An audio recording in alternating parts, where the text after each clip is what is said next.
Au nom du Père, et du Fils, et du Saint-Esprit. Amen. Je crois en l'Esprit Saint, qui est Seigneur et qui donne la vie. Il procède du Père et du Fils. Il reçoit même adoration et même gloire. Il a parlé par les prophètes. Amen.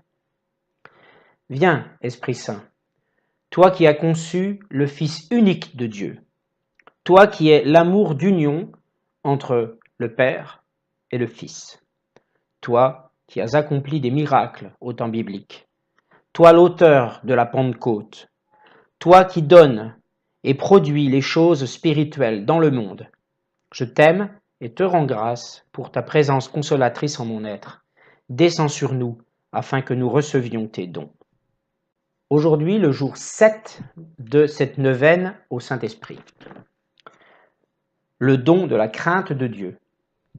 Viens, Esprit Saint, accorde-moi le don de la crainte de Dieu.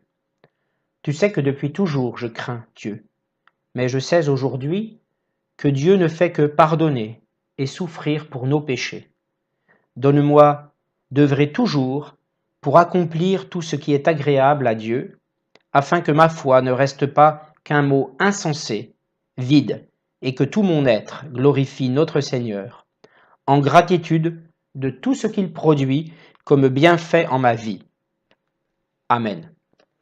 Avant les prières récitatives, je souhaite partager avec vous la parole du jour, la parole de Dieu du jour que j'ai choisi dans ce Magnificat, qui est en Colossiens 1, 3, 6.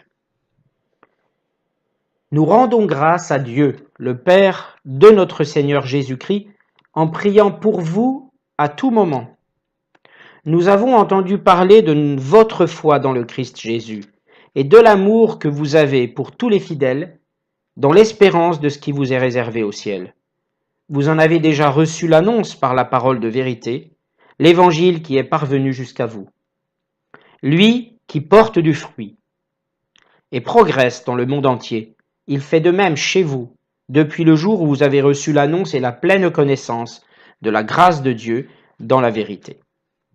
Par peuple de Dieu, chante ton Seigneur. Nous pouvons tout simplement lire et relire cette parole parce que, voilà, nous avons la grâce, nous chrétiens, nous avons la grâce. Saint Paul le dit aux gens, aux Colossiens, le dit en leur disant réellement que cet évangile porte du fruit et progresse dans le monde entier. L'évangile porte du fruit. C'est bien encore une preuve que la parole de Dieu ne doit pas être interprétée au pied de la lettre, mais qu'elle portant du fruit, elle revêt un sens vraiment très très profond. Elle porte du fruit réellement dans notre cœur et dans tous les cœurs de ceux qui veulent bien sûr croire en elle, qui veulent s'y consacrer, corps et âme, si je puis dire. Et donc, en ayant reçu la grâce de Dieu, nous avons en quelque sorte reçu l'annonce de l'Évangile. Cette grâce de Dieu nous permet d'avoir aussi la connaissance. Nous savons par la foi, grâce à la foi, nous savons que nous avons la foi.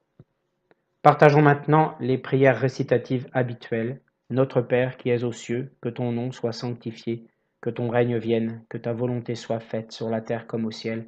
Donne-nous aujourd'hui notre pain de ce jour.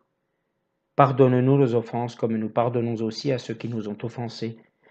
Et ne nous laisse pas entrer en tentation, mais délivre-nous du mal, car c'est à toi qu'appartiennent le règne, la puissance et la gloire pour les siècles des siècles. Amen. Je vous salue Marie, pleine de grâce, le Seigneur est avec vous. Vous êtes bénie entre toutes les femmes, et Jésus, le fruit de vos entrailles, est béni. Sainte Marie, Mère de Dieu, priez pour nous, pauvres pécheurs, maintenant et à l'heure de notre mort. Amen. Gloria Patri et Filio, et Spiritui Sancto, sic erat in principio, et nunc et semper, et in saecula seculorum. Amen. Au nom du Père et du Fils et du Saint-Esprit. Amen.